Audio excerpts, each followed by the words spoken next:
بسم اللہ الرحمن الرحیم۔ معزز ناظرین و سامعین کرام، السلام علیکم ورحمۃ اللہ وبرکاتہ۔ آج میں آپ کو قرآن پاک کی ایک ایسی آیت کریمہ بتاؤں گا کہ اگر آپ دعا سے پہلے اس آیت کریمہ کو پڑھ کر دعا کریں گے تو ہاتھ اٹھنے کی دیر ہوگی، انشاءاللہ تعالی ہاتھ اٹھتے ہی آپ کی ہر دعا قبول ہوگی۔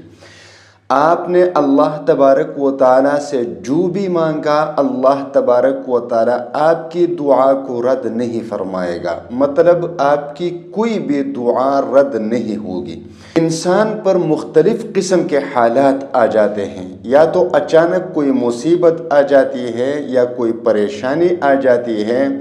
یا کوئی ضرورت پیش آ جاتی ہے، یا کوئی حاجت ہوتی ہے، یا کوئی مقصد ہوتا ہے، یا کوئی کام ہوتا ہے،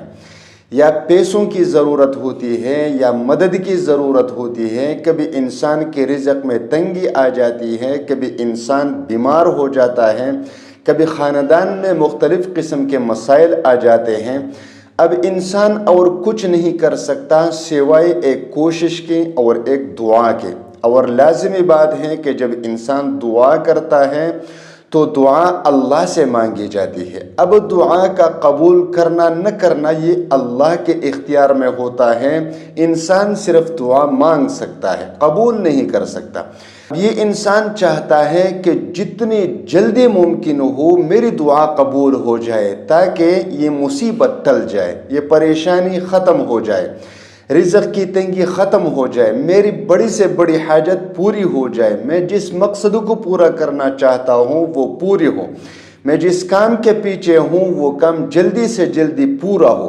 تو یہ انسان چاہتا ہے، ہر انسان چاہتا ہے۔ انسان کی طبیعت میں جلد بازی ہے، کیونکہ اللہ تبارک و تعالیٰ نے انسان کی یہ خاصیت بیان کی ہوئی ہے، اور اللہ تبارک و تعالیٰ نے فرمایا ہے کہ انسان جلد باز ہے، وہ ہر چیز جلدی چاہتا ہے۔ لیکن اب مسئلہ یہاں پر ہوتا ہے کہ دعا قبول نہیں ہوتی، یا دعا قبول ہونے میں دیر لگتی ہے۔ تو اسی مسئلے کے خاتمے کے لیے آج کا یہ وظیفہ ہے۔ ایک آیت کریمہ ہے، اس آیت کریمہ کو آپ اپنی دعا سے پہلے 111 بار پڑھیں گے۔ جب آپ اس آیت کریمہ کو 111 مرتبہ پڑھ کر ہاتھ اٹھا کر اللہ تبارک و تعالیٰ سے دعا کریں گے تو اللہ تبارک و تعالیٰ آپ کی دعا کو رد نہیں فرمائے گا، اور اللہ تبارک و تعالیٰ ہر حال میں آپ کی دعا قبول ضرور فرمائے گا، لیکن بشرط یہ کہ وہ کام آپ کا جائز ہو۔ ناجائز کام کے لیے آپ نے قرآنی آیت پڑھ کر دعا نہیں کرنی، کیونکہ انسان کے ایمان کے جانے کا خطرہ ہوتا ہے، کیونکہ دعا اس چیز کے لیے مانگی جاتی ہے جو جائز ہو اور انسان کی ضرورت ہو، تو اسی لیے دعا مانگی جاتی ہے، ورنہ کسی حرام چیز کے لیے آپ دعا نہ کریں اور نہ اس آیت کریمہ کو پڑھ کر دعا کریں، کیونکہ ناجائز کام اللہ تبارک و تعالیٰ پورے نہیں فرماتے۔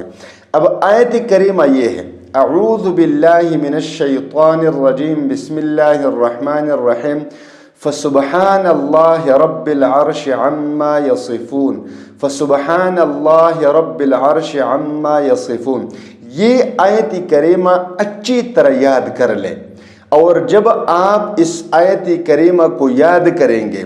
تو آپ کی جو بھی ضرورت ہو، تو پڑھنے کا طریقہ اس طرح ہے کہ وضو کریں، 2 رکعت صلاۃ الحاجت پڑھ لیں، اسی مصلی پر بیٹھ جائیے اور اس آیت کریمہ کو 111 بار پڑھ لیجئے، اچھی طرح اطمینان کے ساتھ، آرام کے ساتھ پڑھ لیجئے 111 بار،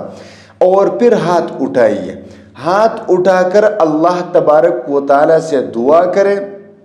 امید کے ساتھ، یقین کے ساتھ، عاجزی کے ساتھ، اور گڑ گڑا کر اللہ تبارک و تعالیٰ سے دعا کرے۔ ایک دن یہ عمل کرے، دوسرے دن کرے، تیسرے دن کرے، ہفتہ کرے، جتنا کر سکتے ہیں کرے، انشاءاللہ تعالی آپ کی کوئی بھی دعا رد نہیں ہوگی، اور آپ کی ہر دعا کو اللہ تبارک و تعالی قبول فرمائے گا۔ وآخر دعوانا ان الحمد للہ رب العالمین۔